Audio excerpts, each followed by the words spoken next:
Haleluya. Mimi najitahidi sana kufurahi. Amen. Na huwa nasikitika sana, kuna wakati na wakuta watoto wadogo wapo nje Jumapili wana huzuni. Huwa nauliza mama yake, huyu mtoto kwa umri huu hana madeni, halipi ada, halipi chakula, halipi mavazi, kinachomfanya awe na huzuni ni kitu gani?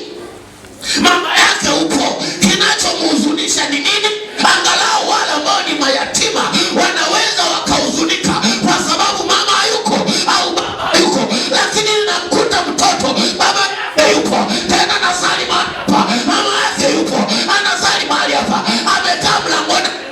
Mimi siwaelewe, hili pando limetoka kwa nani? Pando la watoto kuanza kuhuzunika. Haleluya. Haleluya. Furaha na amani inaweza kubeba hatima yako iliyo njema. Inaweza kukuhifadhi ukaishi miaka mingi tofauti na ambavyo ungeweza kuishi. Biblia inasema moyo uliochangamka ni dawa. Moyo uliochangamka ni dawa. Lakini ukiwa na uchungu unakaribisha mauti kukute. Huhitaji kuwa na malaria, huhitaji kuwa na pressure, huhitaji kuwa na ugonjwa wa figo. Huzuni peke yake inatosha kuangamiza maisha yako, inatosha kukutoa katika ulimwengu huu. Ninawasihi katika jina la Bwana wa majeshi, kuanzia siku ya leo, jitahidi kulinda furaha yako na amani yako. Amen. Haleluya. Haleluya. Maadamu uko hai, maadamu una uzima.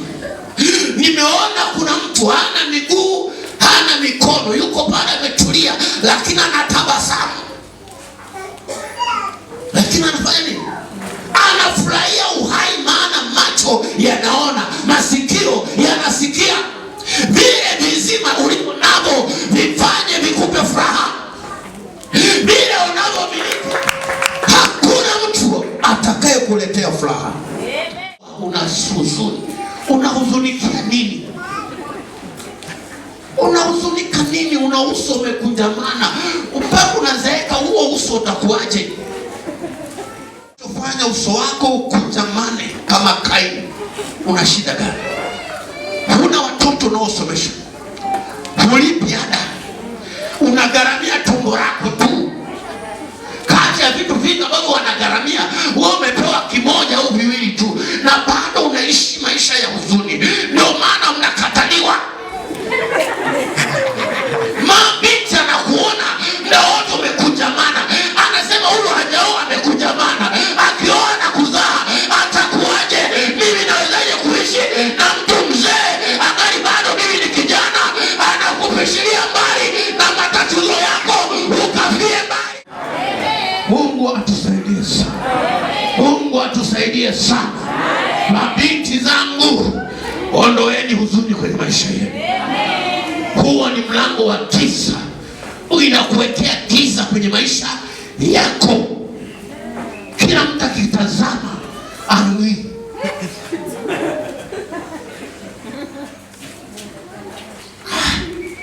Mungu alipoumba mwanamke, amen, Adamu alipomuona, Biblia inasema Adamu alipoteza uelekeo. Kwa lengo la Mungu toka mwanzo, jinsia yote ya kike isinune. Narudia tena, ni makosa makubwa mwanamke au binti kuishi amenuna. Alitaka wakina mama wawe kama maua yaliyochanua, ambayo utake usitake utaifurahia. Uwe na huzuni utaifurahia, uwe na furaha utafanyaje? Utaifurahia. Lakini shetani toka siku aliposema utajua mema na mabaya, alileta maangamizi duniani. Haleluya. Mungu alitaka mwanadamu ajue mema peke yake, lakini ule blaza akamwambia kuna nafasi ya kujua na mabaya pia. Toka shetani Shetani wamwambia mwanadamu kuna mabaya pia. Wanadamu wamekuwa ni mapekupeku. Wakaamua usiingie hapa, nataka kuingia. Usionje hiki, anataka kuonja. Usijaribu hiki, anataka kujaribu. Kila anachokatazwa ndicho anachotamani akifanye, kwa sababu Shetani alimwambia mtu wa kwanza utaweza kujua na mabaya. Kwa hiyo hawana haja na mema walionayo. Wanatafuta pia wayajue na mabaya. Na wanapoyajua mabaya, huzuni inaingia kwenye maisha yao. Mashaka yanaingia kwenye maisha yao. Huzuni inaingia kwenye maisha yao. Ndio maana kila mama anataka apekue simu ya mume wake. Anachotafuta sio mema. Kuna Shetani alinject. Shetani alinject kiu ya kutamani kuona mabaya. Hamu ya kutaka kuona mabaya. Bwana Yesu asifiwe sana. Yes, Yesu akupe. Matendo 16. Biblia inaeleza kwamba Paulo na Sila walikuwa gerezani, lakini gereza halikuzuia furaha yao. Gereza halikuzuia amani yao. Wakiwa mle gerezani wakasema, maadamu hatujafa bado tuna nafasi ya kufurahi. Mimi na nguo hizi tu na mwaka utakuwa nazo ngapi?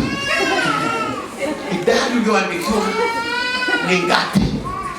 Ni watu uliandikiwa kwamba ili mambo yako mazuri uwe na magauni 20, viatu 30 na vibanio 100. Nani aliandika hiyo orodha? Nani alikuandikia hiyo? Kwamba ni lazima upate kitu cha aina fulani. Who wrote this? Nani aliandika kitu? Furahini katika Bwana. Mchungaji wenu unapenda furaha. Amen. Mchungaji wenu unapenda mfurahi. Amen. Haijalishi unakutana na mazingira ya namna gani. Kumbuka wewe uko hai. Kumbuka kuna mtu alikaa miaka 38 akingoja uponyaji wa Bwana, akiwa na matumaini kwa Bwana, akimgoja Yesu amtendee. Hakukata tamaa, hakurudi nyumbani, alibaki mahali pale. Wewe una miaka 20 tu, tena unaishi kwa wazazi wako, tena umeolewa vizuri, bado umekaa, sura yako na moyo wako vimenyongorotoka, utadhani ni mchawi ajaye. Kwa nini?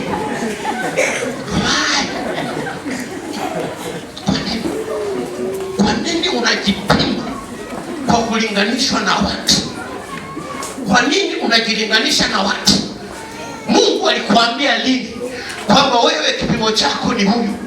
Anachopata huyu ndio naona natakiwa upate. Ni lini hilo tangazo limewahi kutangazwa kwamba nyumba ulionayo ni lazima ifanane na nyumba fulani, kwamba mavazi ulionayo wingi wake ufanane na mtu fulani, kwamba mapato ulionayo ni lazima yafanane na mtu fulani? Nani ameleta hii shida? Nani ameleta ugonjwa unaotutesa kila siku? Hatuangalii tulivyo navyo, tunaangalia vya jirani. Macho yetu kila siku yanaangalia fulani katokaje, fulani kajenga nini, fulani kanunua nini. Kama una bodaboda, mtukuze Bwana kwa bodaboda ulionayo. Achana na magari. Siku ikifika utapewa kununua gari. Maadamu Bwana leo ameamuru uwe na bodaboda, mbariki Bwana. Weka na mziki, weka na flashi, enjoy na bodaboda yako. Pita ukimtukuza Bwana. Mwambie Bwana, unastahili, umenisaidia Bwana. Wengi wanatembea kwa mguu, lakini mimi natembea nimekaa, wala siangaiki, wala miguu haichoki. Bwana umenibariki, umenibariki. Nafsi yangu ukuhimidi Bwana. Haleluya.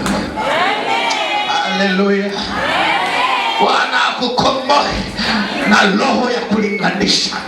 Bwana akutoe huko. Jipime mwenyewe. Nilikuwa kijana, sasa ni mzee. Sijawahi kukosa mkate. Sijawahi kukosa mkate. Sijawahi kukosa mkate. Ninakula, ninalala. Toka nimezaliwa ninauona mkono wa Bwana. Ninaiona furaha ya Bwana. Tiseme nini? Mungu atusaidie sana. Mungu atusaidie sana. Una darasa la 7. Kuna watu hawajaenda shule kabisa. Mbariki Bwana kwa darasa lako la ngapi? La 7. Hujasoma kabisa. Kuna sababu ya kuhuzunika. Kuna watu ambao hata macho yao hayaoni.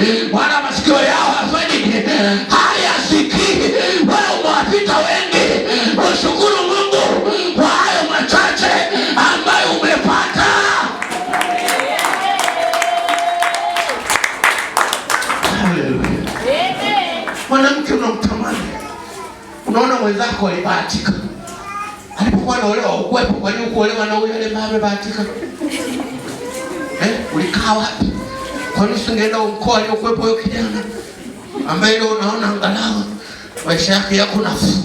Kuna mtu aliweka ukuta kuzuia macho yako asione. Kwa nini usingemtafuta? Kumbe mwenzako kasota kweli kweli. Huyo ambaye unamwonea wivu ndio ukamfanya huyo jamaa akachanganya. Wewe unamwona alivyochanganya kwenye vita yake ukuwepo, kwenye mapambano yao ukuwepo, kwenye msoto wao ukuwepo. Unayaona matokeo, mchakato hujauona, mapambano ukuona vita yao, ukuona huzuni yao. Unaona matokeo. Bwana afungue macho yako. Bwana afungue macho yako uweze kuona kwa usahihi. Paulo anasema macho ya mioyo yenu yatiwe nuru. Haleluya. Kuna wengine waliua mtoto wao, wewe wako umembakiza, lakini unataka kufanana na. Kuna wenzako ni waaminifu kwenye zaka, wewe ni mwizi, lakini unataka mfanane na wao. Kuna wenzio wanamlingana Mungu vizuri, wewe unapiga cheka, lakini unataka matokeo ya wanaomlingana Bwana. Mungu sio dhalimu. Mungu sio dhalimu. Kila mtu anapokea sawa sawa na kazi yake, sawa sawa na utumishi wake. Acha. Haleluya. Haleluya. Siku zote najisifia hapa kwamba sikusoma. Amen. Sikufanyaje? Sikusoma. Yale mazingira ya kusoma wala siyanunii, wala sigombani nayo. Nina amani nayo. Kuna watu wamesoma, mimi nimewapita. Haleluya. Nimewaacha tena mbali mpaka watakufanya nifikia. Kwa nini nianze kununa? Eti kwa sababu sijasoma sijui mpaka wapi. Nani ameweka mpaka kwamba watu wote lazima wasome? Nani atamchimbia mwingine mashimo? Nani atamsaidia aliyefanikiwa kama wote tutafanikiwa? Nani atampokea mwenzake rangi? Nani atamsuka mwenzake kama wote tuna hela? Lo, sio kama unaelewa vizuri. Tumeweka hii madaraja tuhudumiane. Tufanye ile tuhudumiane. Wewe unahudumia wenye hela, kushukuru Mungu kwa sababu unahudumia unapata chochote. Na wewe unayotuma wenzako, mshukuru Mungu maana unawatuma wako watu. Haleluya. Haleluya. Haleluya. Mungu atusaidie sana. Tuweze kusimama kweli kweli kwenye zamu zetu. Ile Wakorintho wa kwanza 13 kuanzia mstari wa 4 inasema upendo unavumilia yote, upendo huamini yote, upendo hutumaini yote. Basi hapo ambapo unaona hapajakamilika, chukua ile andiko kapachike. Amen. Kama mzee unaona hajafika level, chukua ile andiko mpachike pale. Kile ukikumbuka shida pachike hapo. Kama upendo hutumaini yote na upendo huamini yote, weka pale kwa mimi naamini. Sio miaka mingi tutatoboa. Haleluya. Kauli za huzuni na kuvunjana moyo baada ya kupeleka safari mbele, huwa inarusha safari nyuma. Yaani mpambanaji yote akikutana na watu wanaovunja moyo huwa haendi mbele, anaanza kurudi nyuma hatua moja baada ya nyingine. Ilikuwa muendelee 2026, mtakuja kuendelea 2030 kwa sababu kuna mtu wewe umekaa kwenye nafasi ya kuharibu badala ya kufanyaje? Baada ya kutengeneza. Hebu mwana wa Mungu, achana na hiyo kitu, kaa kwenye nafasi ya kufurahia Bwana. Haleluya. Haleluya. Hasema nafsi yangu inakombolewa na Bwana. Zaburi 136 kuanzia mstari wa kwanza, naye inasema shukuruni Bwana maana fadhili zake ni za. Huwezi ukashukuru kama roho yako ina uwezo. Amen. Furahia hivyo ulivyo. Amen. Furahia hivyo ulivyo. Amen. Mimi naambiaga urefu ni kazi ya Mungu. Unene ni bidii ya binadamu. Unene ni bidii ya nini?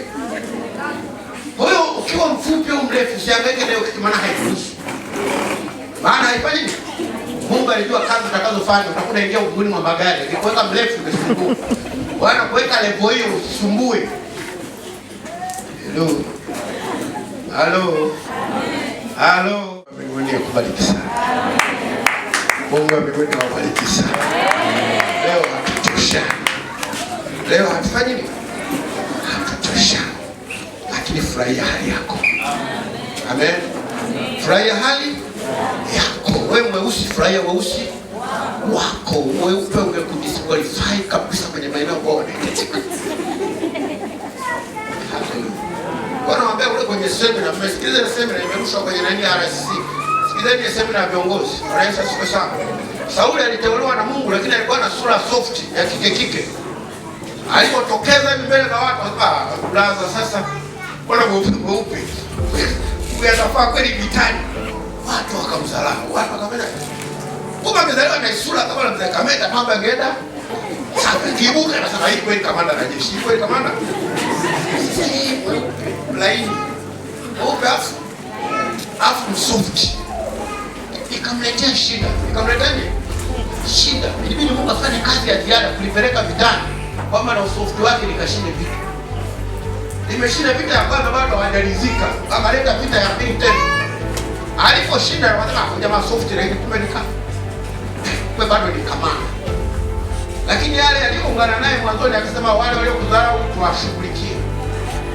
Sababu alimdharau Bwana Yesu asifiwe sana.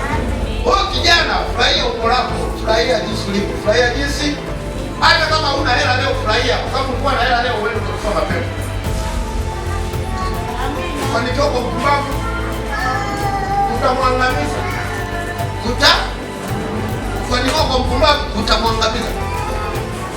Wewe unawezekana kwenye mwili wako bado una upumbavu, bado unaanza kwanza. Upumbavu upungue ili baadaye Mungu akuletee mafao. Sio kafa mapema. Mimi nakwambia kuna watu hapa wangekuwa na hela hata undani usingekuwa.